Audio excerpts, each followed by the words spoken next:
اعوذ باللہ من الشیطان اللعین الرجیم بسم اللہ الرحمن الرحیم بہ نستعین وصلی اللہ علی سیدنا محمد وآل بیتہ الطاہرین اللہم صلی علی محمد وآل محمد وعجل فرجہم۔ قال امام العلی علیہ السلام ما من حرکت الا وانت محتاج فیہا الى معرفہ۔ مولائے متقیان کا یہ اہم ترین قول جو آپ حضرات کے گوش گزار کیا جا رہا ہے وہ فکر کے لیے بہت اہم ہے، اور اگر ہم درس سے پہلے اس مولائے متقیان کے قول کے اوپر غور و فکر کریں تو یقیناً ہمارے لیے بہت بہتر ہوگا۔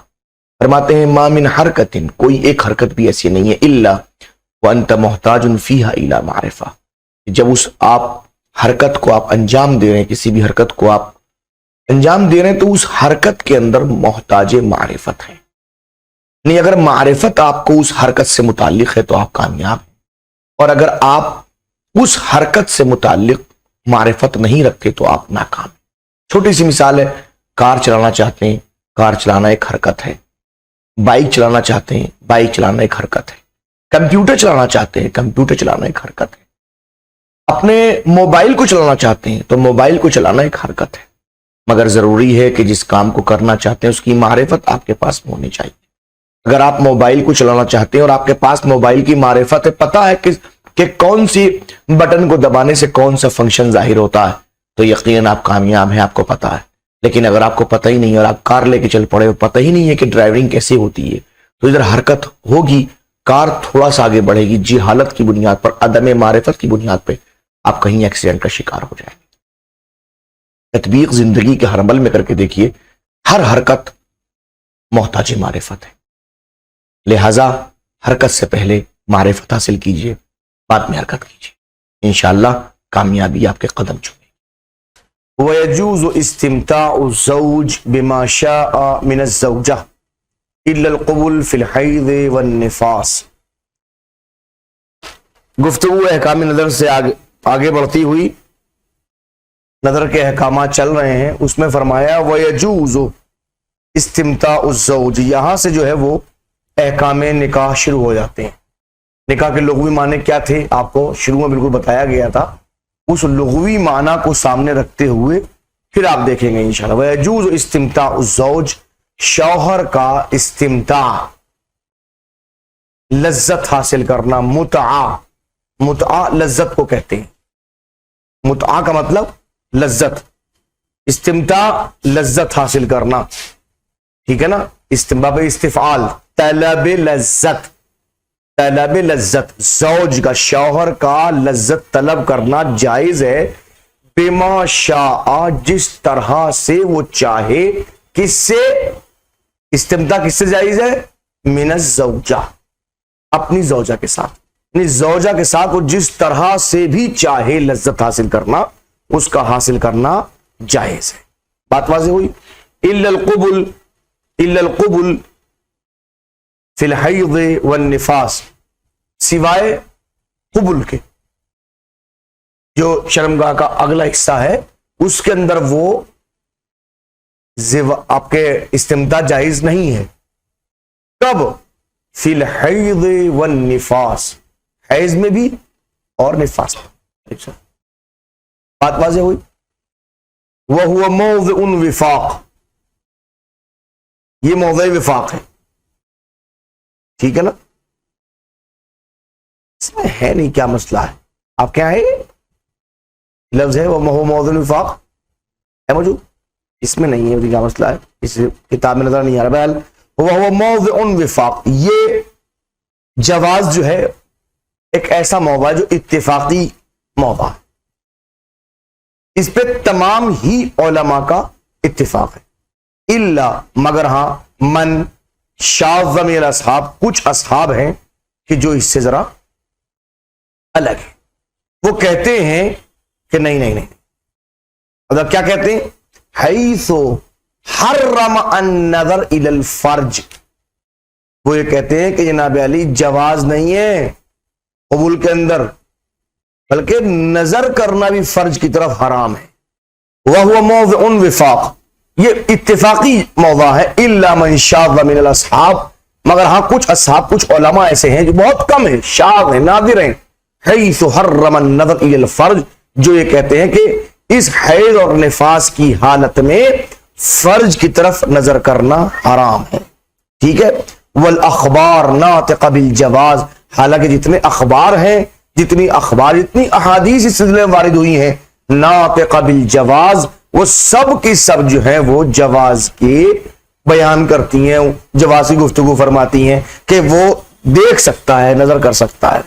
وَكَذَا فِي الْأَمَا، وَقَذَا الْقَوْلُ فِي الْأَمَا، اور یہی قول جو ہے وہ اما سے متعلق بھی ہے، جیسے اپنی بیوی کے لیے استمتاع ہر شکل میں جائز ہے، بالکل ایسے ہی اگر کسی کے پاس کوئی کنیز ہے، وہ کنیز کا مالک ہے، تو وہ اپنی کنیز کے ساتھ جس طرح چاہے وہ استمتاع کر سکتا ہے، سوائے حیض اور نفاس میں قبول کے۔ بات واضح ہو گئی۔ والوطء، اب چونکہ لفظ احکام نکاح شروع ہوئے ہیں، یہ نکاح کے لغوی معنی کیا تھے؟ وطی کے تھے، نکاح کے لغوی معنی وطی، کہ والوطء فی دبرہا، اب مسئلہ قبول کا تھا، قبول میں ان کا حالت حیض و نفاس کے اندر جائز نہیں ہے، کچھ علماء نے کہا کہ نظر کرنا بھی حرام ہے، کیا دبر میں، کیا پیچھے کے حصے سے اس کے وطی کی جا سکتی ہے؟ کہ والوطء فی دبرہا، یعنی فی دبر الزوجہ، زوجہ کے دبر میں وطی کرنا کیا حکم رکھتا کہ مکروہن، یہ مکروہ ہے۔ کیسا مکروہ؟ کراہتن مغلظتن، غلیظ ترین کراہت، جو تقریباً حرام سے نزدیک تر ہو، بہت زیادہ مکروہ، مکروہ کراہتن مغلظتن، ایسی کراہت ہے اس میں تغلیظی کراہت بہت زیادہ، من غیر تحریم، بغیر حرمت کے، یعنی حرمت نہیں، حرمت ہی باقی بچتی ہے، لفظ حرمت کی گویا بس کگار پہ کھڑے ہوئے ہیں، آپ حدود پہ کھڑے ہوئے ہیں، ایک قدم اٹھے گا اور حرمت سامنے آ جائے گی، اس منزل کے اوپر ہے کہ حرمت سے نزدیک تک، مگر حرمت نہیں ہے۔ علی اشہر القولین، اشہر قولین کی بنیاد کے اوپر، یعنی کیا مطلب؟ یعنی زوجہ کے ساتھ وطی کرنا دبر میں اشہر قولین کی بنیاد پر حرام نہیں ہے، حالانکہ مشہور جو ہے وہ حرمت ہے۔ مشہور کیا ہے؟ علماء کے درمیان مشہور قول یہ ہے کہ دبر میں وطی کرنا حرام ہے، اس سے زیادہ اشہر قول جو ہے وہ یہ ہے کہ نہیں، مکروہ نہیں ہے، مکروہ ہے، حرام نہیں ہے، مگر یہ کراہت جو ہے مغلظہ ہے۔ بات واضح ہوئی۔ والروایتین، یہ کہا جائے کہ جناب یہ جو اشہر قولین نہیں، اشہر روایتین کی بنیاد پر، یعنی کہ دو روایات موجود ہیں، جو روایات باقاعدہ جواز پہ دلالت کرتی ہیں کہ ایک انسان اپنی بیوی کے ساتھ میں دبر میں وطی کر سکتا ہے، تو ان دونوں میں دیکھ لو جو زیادہ شہرت رکھتی ہیں وہ کراہت والی ہیں، جو شہرت رکھتی ہیں وہ حرمت والی۔ بات بازی اس میں جو یہاں پر مسئلہ سامنے آئے گا اشہر قولین، اشہر روایتین کے اندر، وہ اشہر کراہت ہے، شہرت حرمت ہے۔ ایسا نہیں کہ وہاں یہ کہیں کہ اس کے مقابلے میں جو لفظ آ رہا ہے، اشہر کے مقابلے میں جو قول آ رہا ہے یا روایت آ رہی ہے، وہ آپ کو جواز قائم کر دے گی، نہیں کراہت ختم کر دے گی، کراہت ختم نہیں ہوگی۔ بات واضح ہو گئی۔ وظاہر آیت الحرص، اب یہ بھی اشہر قولین کی نہیں، اس بات کو انہوں نے کہا کہ چونکہ بیوی کے ساتھ میں دبر میں وطی کرنا مکروہ ہے، تو اس مکروہ کے اوپر دلیل اور عدم حرمت کے اوپر دلیل کہ حرام نہیں ہے، کیا ہے؟ ظاہر آیت الحرص، آیت حرص جو ہے وہ اس کا ظاہر بھی یہی دلالت کرتا۔ آیت حرص کون سی ہے؟ سورہ بقرہ کی آیت نمبر 223 ہے، ارشاد ہوتا ہے نساؤکم حرث لکم، تمہاری بیویاں تمہارے لیے کھیتیاں، تمہاری بیوی تمہاری کھیتیاں، فأتوا حرثکم انا شئتم، تم اپنی کھیتی کو جس طرح چاہو جو تو۔ یہ قرآن مجید کا سورہ بقرہ کی آیت نمبر 223 ہے۔ تو اس آیت حرز کا ظاہری کیا ہے؟ کیا مطلب اس بات کا کہ آپ کی مرضی جس طرح چاہیں، تو چاہے قبول میں کرے چاہے دبر میں کرے، ہماری مرضی. قرآن صاف صاف کہہ رہا. تو یہ اس آیت کو انہوں نے کس طرح پیش کیا کہ یہ نہیں یہ حرام نہیں ہے. جب حرام نہیں ہے تو کیا ہو گیا؟ بات واضح ہوئی. تو اب شہید ثانی نے جو استعمال کیا وہ کیا استعمال کیا ہے کہ من غیر تحریم، کراہت مغلظہ ہے، حرمت نہیں ہے، اشہر قولین اشہر روایت کی بنیاد پر، وظاہر آیت حرف، اور آیت حرف کی بنیاد کے اوپر. آیت حرف کون سی میں نے بتایا؟ سورہ بقرہ کی آیت نمبر 223. وفی روایت صدیر عن الصادق علیہ السلام، اور جو صدیر کی روایت ہے امام صادق علیہ السلام سے، یحرم، وہ حرمت بیان کرتی ہے. صدیر نے روایت کیا امام صادق علیہ السلام سے، اس میں حرام ہے. کراہت کے مقابلے دوسرا قول کون سا تھا؟ حرمت کا. تو صدیر نے جو روایت کی ہے امام صادق سے، اس میں حرمت کا بیان کیا گیا. ٹھیک ہے نا، اس میں حرمت کا ذکر ہے، یعنی کہ یہ دلیل حرمت ہے دوسرے قول کی. ٹھیک ہے نا.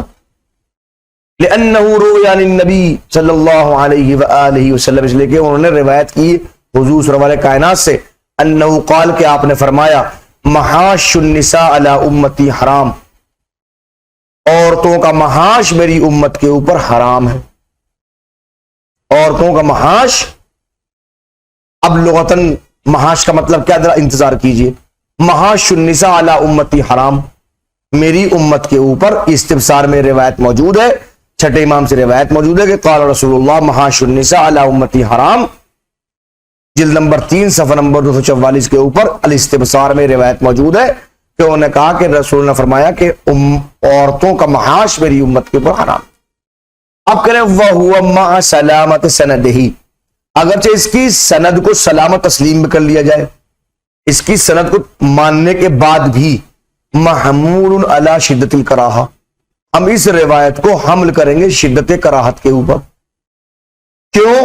جمعاً بینہ، اس روایت کو سامنے رکھتے ہوئے روایت صدیر کو، وہ بین صحیح ابن ابی یعفور، اور ایک روایت اور ہے جس کو ابن ابی یعفور نے روایت کیا ہے اور جو روایت صحیح ہے. تو ایک طرف صحیح روایت ہے اور ایک طرف وہ روایت ہے صدیر کی روایت جو کم سے کم سند ٹھیک ہے اس کی مگر صحیح نہیں ہے. اب دونوں کو دکھا رکھیے گا. ابھی یعفور کی روایت ہے، ٹھیک ہے نا، ابو یعفور کی روایت، الدال علی الجواز صریحا، جو روایت وطی فی الدبر پر صراحتاً جائز پہ اس بات کرتی ہے، ثبوت پیش کرتی ہے، دلالت کرتی ہے. جو روایت ابن ابی یعفور کی ہے وہ روایت صراحتاً ثابت کرتی ہے کہ خواتین کے ساتھ میں دبر میں وطی کرنا جائز ہے. اب ایک طرف تو ہے صحیح ابن ابی یعفور، ایک طرف ہے روایت صدیر کی، ان دونوں کو جمع کیجئے. وہ کہہ رہی صاف صاف جائز ہے، یہ صاف صاف کہہ رہی حرام ہے. تب کیا کریں گے آپ؟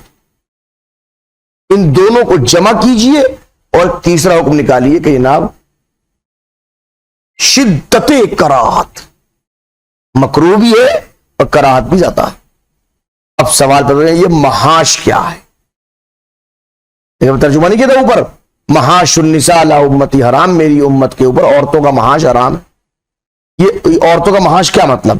کہ محاش جمع محشہ، محاش جو ہے وہ محشہ کی جمع ہے. محشہ وہو الدبر، محشہ دبر کو کہا جاتا ہے. وَيُقَالُ أَيْضًا بِالسِّینِ الْمُحْمَلَةِ، اس کو محسہ بھی کہا گیا ہے، یعنی سین کے ساتھ نہیں. کون؟ محمل، اس پہ نقطہ نہیں ہے. وہ سین جس پہ نقطہ نہیں، سین جس پہ نقطہ ہو شین ہوتا ہے. بالسین المحملہ، سین یعنی کچھ لوگوں نے اس کو محسہ ہی پڑھا ہے. کُنِیَ بِالْمَحَاشِ عَنِ الْأَدْبَارِ، ہمیشہ دبر سے لفظ محاش کے کنایہ اختیار کیا جاتا ہے، کنایہ استعمال کیا جاتا ہے. کما کونیا بالحشوش عن مواضع الغایت، اس لفظ حشوش کا استعمال کرتے ہیں، خوش کی جمع مواضع غایت سے، بیت الخلاء سے جو جگہ پخانہ کرنے کی ہیں اس کو حشوش کہا جاتا ہے۔ کہ حشوش کہاں گئے؟ جو حشوش میں، تو حشوش تو مواد پکانے کی جگہ ہیں جہاں پہ پکانا کرتے ہیں مواد جگہ، تو اسے محاش جو ہے وہ دبر سے، لہذا محاش جو ہے وہ محاشہ کی جمع ہے اور دبر کو کہا جاتا ہے۔